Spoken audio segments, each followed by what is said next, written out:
Hey nerdy knitters, in this video we're looking at the Knit One Below or K1B stitch, and I'll also show you how to work the Purl One Below stitch too. I'm working a small sample of Fisherman's rib right here, which uses the Knit One Below stitch. So let's get started. I need to purl my first stitch to stay in pattern, but then I'm going to knit one below right here.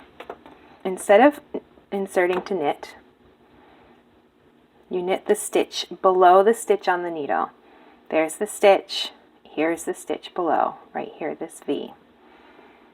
We're working into that, so you might have to pull it down a bit. You're inserting directly between the legs of that V, right into the hole, right there. Wrap your yarn like you're going to knit, pull it through. And now this stitch that's on the needle, you can drop it right off. That is how you knit one below. Let's do that again. There's the stitch on the needle.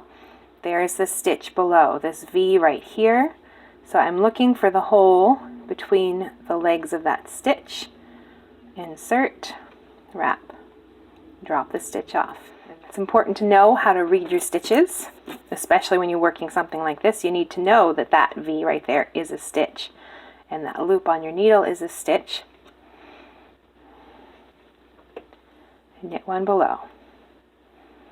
So get to know the stitches on your needle and you'll be able to work anything with confidence. Now what if I were working a different pattern and it wanted me to purl one below? Well, I'll knit this one first. Say I wanted to work a purl one below right here. It's worked exactly the same.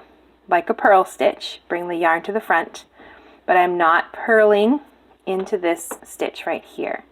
I'm going to look for the head of the stitch right there, because when we have a purl stitch, that head represents itself more than the legs do. We can't really see the legs in there, but we can see the heads of the stitches. So we look for the head of that stitch and the hole underneath it, and we insert right there, wrap our yarn, pull it through, and take that stitch off the needle. But I don't want to purl one below, so I'm going to put that back. So let's show that again.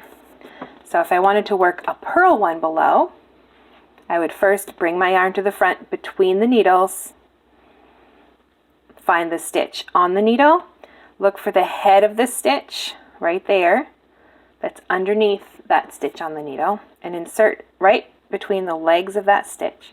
Wrap my yarn to purl, bring my new stitch through, and drop that stitch off the needle. And that's all there is to knitting below and purling below. It's a very easy stitch to work, but you just have to know what's going on your needles. And if you're like me and you like to get a bit nerdy with your knitting, be sure to click the subscribe button down below.